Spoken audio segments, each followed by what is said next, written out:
આજે ભગવાન તે અવિનાશી તત્વ આત્માની વ્યાખ્યા આપશે।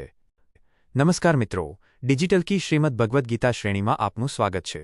ગઈકાલે આપણે બીજા અધ્યાયના 16મા શ્લોકમાં જોયું કે જે નાશવંત છે તેનું અસ્તિત્વ નથી અને જે સત્ય છે તેનો ક્યારેય નાશ થતો નથી।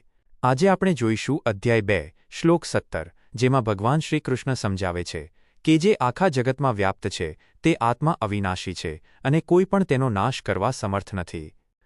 એક સંપૂર્ણ સંસ્કૃત શ્લોક। અવિનાશી તું તદ્વિદ્ધિ યેન સર્વમિદં તતમ વિનાશમ વ્યયસ્યાસ્ય ન કશ્ચિત કર્તુમર્હતિ। 17 2 સરળ ગુજરાતી અર્થ। શ્રી ભગવાન બોલ્યા, તું એને જ અવિનાશી જાણ જેનાથી આ સમગ્ર જગત વ્યાપ્ત છે।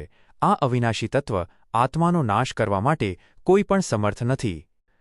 3 અને 4 પ્રશ્નો અને તેના ઉત્તરો। 1 ભગવાન કોને અવિનાશી જાણવાનું કહે છે? જવાબ: અવિનાશી તું તદ્વિદ્ધિ, જે આત્મા જગતમાં વ્યાપ્ત છે તેને। 2 આ જગત શેના દ્વારા વ્યાપ્ત છે? જવાબ: યેન સર્વમિદં તતમ, તે ચેતના અથવા આત્મા દ્વારા। 3 શું આત્માનો નાશ શક્ય છે? જવાબ: ન કશ્ચિત કર્તુમર્હતિ, કોઈ પણ તેનો નાશ કરવા સમર્થ નથી। 4 આત્મા માટે કયું વિશેષણ વપરાયું છે? જવાબ: અવ્યયસ્ય, જેનો ક્યારેય વ્યય કે નાશ થતો નથી તે। 5 આ શ્લોક શું સાબિત કરે છે?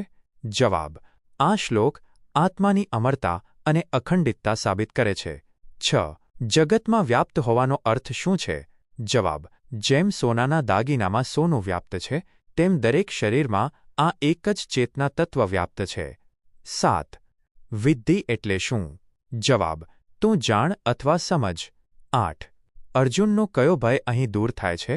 જવાબ: કોઈને મારી નાખવાનો કે કોઈના નાશ પામવાનો ભય। 9 કશ્ચિત એટલે શું? જવાબ: કોઈ પણ શસ્ત્ર, અગ્નિ કે વ્યક્તિ। 10 આ શ્લોક કયા અધ્યાયનો છે? જવાબ: બીજા અધ્યાયનો 17મો શ્લોક। 5 જીવનનો ઉદ્દેશ, આંતરિક શક્તિની ઓળખ। આ શ્લોક આપણને નિર્ભયતા અને આત્મવિશ્વાસનો બોધ આપે છે। 1 તમારી ખરી ઓળખ શોધો। આપણે માનીએ છીએ કે આપણે આ શરીર છીએ જે બીમાર પડે છે અથવા મરી જાય છે, પણ ભગવાન કહે છે કે તમારી અંદર એક એવું તત્વ છે જે ક્યારેય મરતું નથી। જીવનનો ઉદ્દેશ એ હોવો જોઈએ કે આપણે આપણી જાતને માત્ર શરીર ન માનીએ પણ તે અવિનાશી શક્તિ તરીકે ઓળખીએ। 2 નિર્ભય બનો। જ્યારે તમે જાણો છો કે તમારી અંદર રહેલું સત્ય, આત્મા અવિનાશી છે, ત્યારે મૃત્યુ કે નુકસાનનો ડર આપોઆપ ઓગળી જાય છે। આ જ્ઞાન આપણને જીવનના મોટા પડકારોમાં અડગ રહેવાની શક્તિ આપે છે। 3 એકતાનો ભાવ। જો એ જ અવિનાશી તત્વ બધામાં વ્યાપ્ત છે તો પછી કોઈ પારકું નથી। આ સમજણથી બીજા પ્રત્યે પ્રેમ અને કરુણા જન્મે છે, કારણ કે આપણે જાણીએ છીએ કે આપણે બધા એક જ ચેતનાના અંશ છીએ। નિષ્કર્ષ, તમે અવિનાશી છો। શરીર બદલાશે પણ તમારું અસ્તિત્વ કાયમ રહેશે। આ જ્ઞાન સાથે જીવો અને હિંમતથી તમારા કર્તવ્ય પથ પર આગળ વધો। મિત્રો, આજે આપણે આત્માની અવિનાશિતા વિશે જાણ્યું। હવે પછીના શ્લોકમાં ભગવાન આ શરીરના નાશવંત સ્વભાવ વિશે વધુ સ્પષ્ટતા કરશે અને અર્જુનને યુદ્ધ કરવા માટે પ્રેરણા આપશે। ડિજિટલ કી સાથે જોડાયેલા રહો।